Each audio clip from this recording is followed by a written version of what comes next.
Now on to Ugandan basketball. I don't know about the City Oilers, if they are now cracking or they're just giving some of us, the rest of us, false hope. I don't know what's happening, but let's hear it. Listen, there's real hope for City Oilers rivals finally ending this run of championships that has extended beyond a decade. Actually, that's the most dominant a Ugandan sports team has been in local competition ever. Because even Villa did not run 10 years in a row. We just talked about them.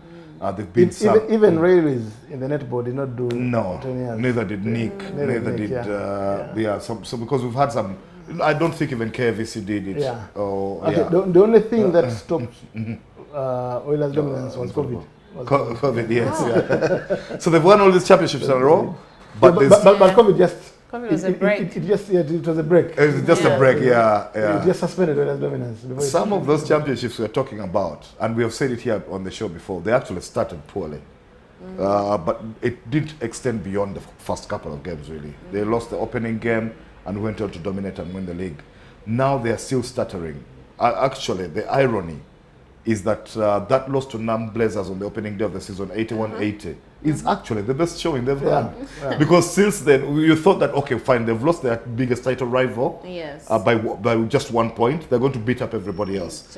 No, they've since lost to JT Jaguars. They've also lost to KCCA. This last loss was to KCCA. In between, they beat Res Life.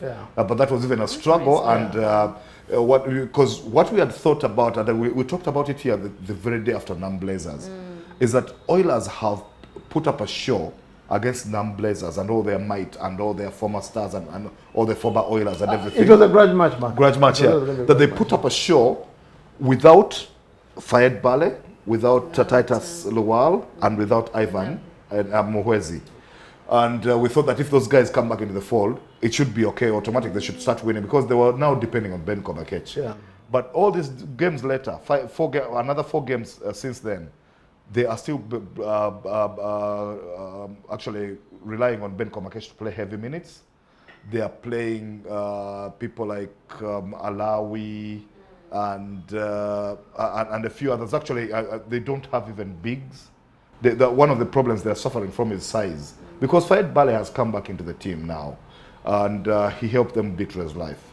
But they still don't have Titus Luwal. The Ben Komakech, who has been running the point guard position, he won a championship 3 decades ago. When I say 3 decades ago, I'm talking about the stretch between 2000 and 2010. Yes, I think it was one of the Power Championships at the turn of that decade. And all through the last decade and into a new decade. We've since gone into the 10s and are midway through the 20s. That's the kind of longevity. So you can wonder, imagine. I mean, those legs have so much mileage. I wonder how much longer they can cope. It's tough. It's tough. He's in great condition and he's a very disciplined person as an individual, so he's fit.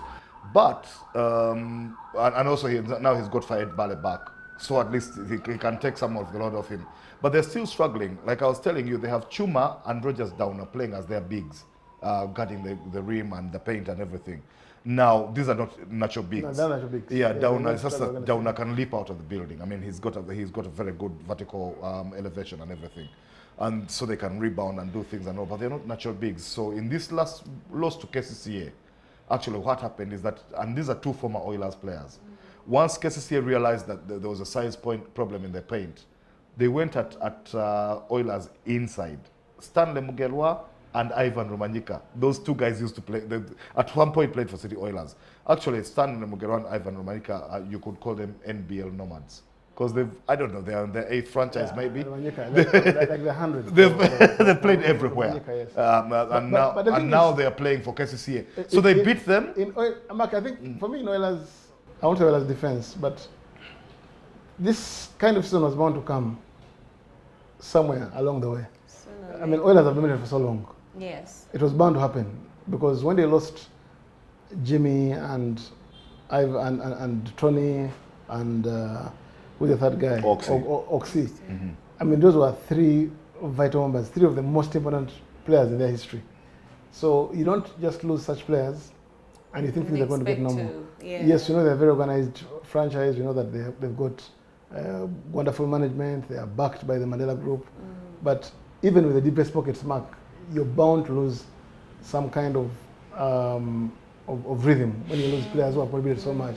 Yeah. So will they make the playoffs? They definitely will. It's early days. I think they'll get their season together.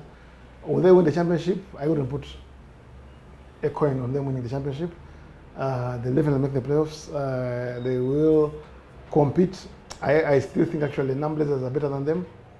But I think in the grander scheme of things, I think it's good for Uganda basketball that a new team other than Oilers wins the championship, because I do know that there are a couple of people who became disinterested in the game because of Oilers' dominance, and you can't fault Oilers for winning championships. I mean, they're a team which want to compete, which was going to compete to win championships, to qualify, to represent the country in BAL. But as a neutral, as someone who wants the game to take a new turn, I think it's a good thing that maybe, just maybe, we're going to have a different champion this year. Hopefully, yeah. Look, the opportunity has been presented, and especially to Blazers, because they've got the experience and they've got the talent, and they've got the motivation to win this championship. There are others who can compete, like JT Jaguars, for example. They can't compete. But dethroning Oilers has been a tough ask. Warriors gave it a big shot. Power gave it a big shot. And then KIU and NASA St. George's organization gave it a big shot as well. Blazers have in the past as well. UCU lost the 7-game series to these guys. So everybody has given it a shot and failed. But there's an opportunity here. But let me tell you, even Falcons, Mark. Even Falcons at the very start, But I'll tell you that it's early days. Because when we talk about this, it's only the first round. They've had issues even in management and administration where they are strongest in the league, because there's been some disquiet among players. I mean, the reason why Oxy and Tony and Jimmy left is the same reason perhaps now that you have Ivan Muhwezi striking. Because I was saying, if Muhwezi comes back into the fold and all. But Mukwezi is not playing because he's on strike of some sort. So they're missing Titus and the bigs. But even with those issues they have, Mark, I'll tell you that they can sort this out. What I saw is that at the beginning of the season, on their roster, there was the American Jermaine Roback. Now, Roback is someone they can call on. Last season, they actually called on Petty Parish, another American. And when he came in for the playoffs, Oilers couldn't be touched. He was that good. But I think Petty Parish is involved somewhere.